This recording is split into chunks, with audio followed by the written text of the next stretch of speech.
He's down at our Beacon Hill studio. Don't talk to him about it. He'll buy the Halloween candy anyway. He gets his in July to prepare for the big day. He's down there with the heavy hitters.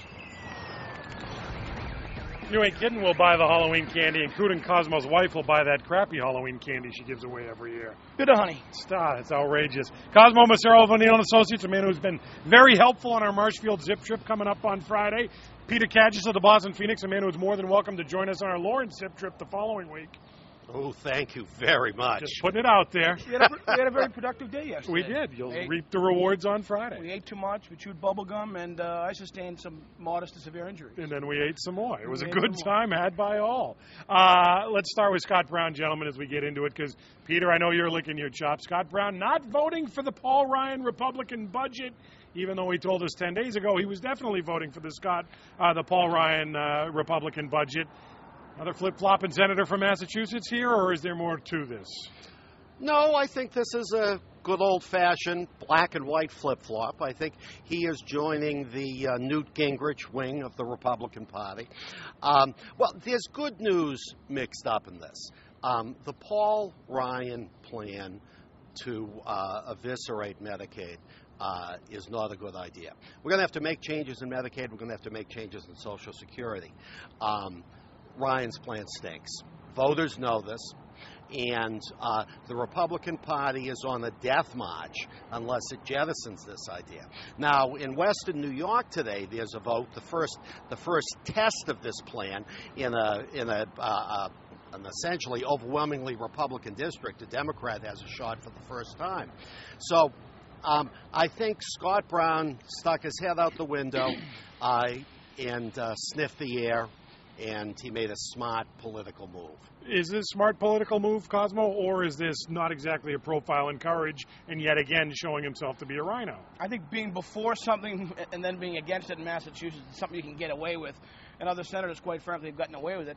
I think he's also making that calculation that he's made since the beginning of his term, that he needs to sort of toe the line with the supporters in this state who got him elected. Now, as far as Ryan goes, and Brown has said this himself, the congressman really is forcing an important and necessary conversation on spending. I think Peter's right.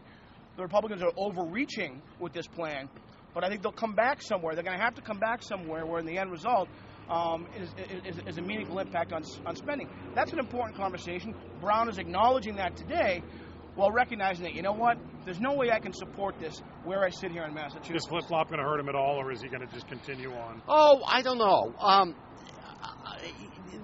This in and of itself, it will certainly make for a good attack ad come election time. I think we have to look for a third thing. He saw the picture of Osama bin Laden that wasn't out there on the internet. That's number one. Now we have the flip-flop. I think these things are best when they're in threes. I think it might motivate Tea Party supported some Tea Party supported rival, which would have no chance of beating him. You know, is he beholden to the Tea Party for the role they played in financing his campaign? I don't think he thinks he is, and I don't think that's how he's going to get reelected. Let's go across the pond for a second. The president in Ireland yesterday. Quick stopover in his old sod, as he wanted to tell us. Your take on this little trip, Peter? Well, the obvious cliche, he's communing with his black Irish roots. Well, I think there are a couple of things going on. We're about to head into the re-election cycle.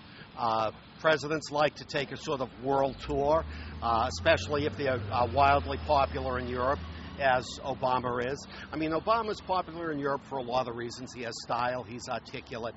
But maybe most important of all, he's not George Bush. He'll get big rounds of applause there. Also, I think there's a subtle message to Netanyahu here, you know, who he just fired a big shot across his bow in Israel, and say, look, I can get world opinion behind me. I think this is a trip with very many subtexts. I think the president has tremendous latitude right now and sort of global political capital to do all kinds of things, and I would not be surprised to see him, you know, pop up in places around the world. After such a tremendous military and intelligence victory, he's got a lot of breathing room and latitude to do a lot of different things. The real lesson in this trip yesterday was his Ireland itinerary is a lot like everybody else's. Drink some Guinness, 12 hours later, I've seen it. Okay, I'll see you guys later. And that was it. That's all he did. He let it settle. He did let it settle. We give him credit. Third thing, quickly, Deval Patrick going to testify in the Sal DiMasi trial later this week. Cosmo, the way this is going, not really a trial you want to be any part of, obviously. No. As a PR guy, what's your advice for the governor as he gets set to take this thing? Tell the truth under oath and tell as little as possible, because you don't want to be talking a lot in this case. But, and I think he's going to go in there trying to say as little as he can, but going to tell the truth. Or is it a case you just tell everything because you already know his goose is cooked, Peter, so you don't even care at this point? Well, my advice to the governor is try not to gloat. We all know that DiMasi made his life, if not a living hell, let's say extremely difficult. DiMasi's a very interesting case study because, it was the progressives on the Hill, as well as the old guard, that largely provided him political cover for what do appear to be shenanigans. I have to say, until recently, I thought DiMasi was guilty of nothing more than sleazy conduct. I wasn't sure he had broken the law. But the testimony yesterday makes it pretty clear to me that he had a scam going on up there. This just in. Scott Brown says you're a flip-flopper, Peter Kagis. I think what makes the governor a great campaigner probably makes him an unflappable witness also. Good soundbite. You can use that. I guess we just did. Cosmo Macero of O'Neill Associates, Peter Kagis of the Boston Phoenix, they're the heavy hitters.